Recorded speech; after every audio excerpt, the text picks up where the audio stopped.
قربانی دین اسلام کی اہم ترین عبادت ہے۔ اس ماہ مبارک میں لاکھوں مسلمان اس فریضہ کو سر انجام دیتے ہیں اور ابراہیم علیہ السلام کی سنت پر عمل کرتے ہوئے لاکھوں جانور اللہ کی رضا کی خاطر ذبح کیے جاتے ہیں۔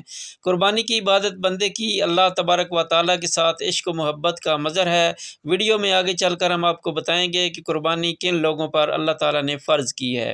احادیث مبارکہ میں نبی کریم صلی اللہ علیہ وآلہ وسلم نے قربانی کی بہت زیادہ اہمیت اور فضیلت بیان فرمائی ہے۔ چنانچہ حضرت زید بن ارقم رضی اللہ تعالیٰ عنہ فرماتے ہیں، صحابہ کرام رضی اللہ تعالیٰ عنہم نے عرض کیا، یا رسول اللہ صلی اللہ علیہ وآلہ وسلم، یہ قربانیاں کیا ہیں؟ آپ صلی اللہ علیہ وآلہ وسلم نے ارشاد فرمایا، تمہارے باپ ابراہیم علیہ السلام کی سنت ہے۔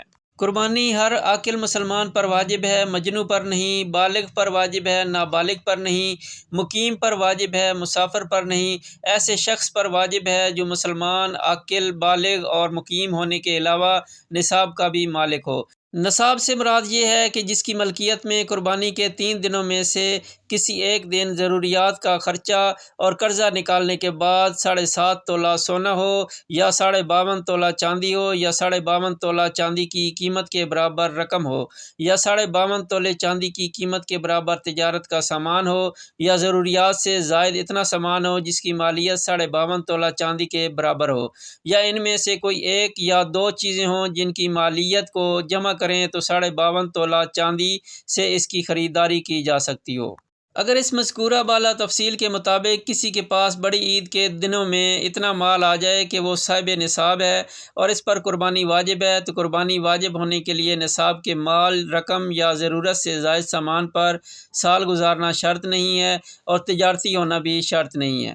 ضرورت اصلیہ سے مراد وہ ضرورت ہے جو جان اور آبرو سے متعلق ہو، یعنی اس کے پورا نہ ہونے سے جان یا عزت و آبرو جانے کا اندیشہ ہو، مثلا کھانا پینا، پہننے کے کپڑے، رہنے کا مکان۔ اہل صنعت و حرفت کے لیے ان کے پیشہ کے اوزار ضرورت اصلیہ میں داخل ہیں۔ اور ضرورت سے زائد سامان سے مراد یہ ہے کہ وہ چیزیں انسان کے استعمال میں نہ ہوں، اور ہر انسان کی ضرورت اور حاجات عموماً دوسرے سے مختلف ہوتی ہیں، اور راجح قول کے مطابق ضروریات کو پورا کرنے کے لیے اشیاء کو جائز طریقے سے اپنی ملکیت میں رکھنے کی کوئی خاص تعداد شریعت کی طرف سے مقرر نہیں ہے، بلکہ جو چیزیں انسان کے استعمال میں ہوں اور انسان کو اس کے استعمال کی حاجت پیش آتی ہو اور وہ اشیاء تجارت کے لیے نہ ہوں تو ضرورت اور حاجت کے سامان میں داخل ہے۔ لہٰذا جو چیزیں ان انسان کے استعمال میں نہ ہوں اور اس کو ان کی حاجت بھی نہ ہو تو وہ ضرورت سے زائد سامان میں شامل ہے۔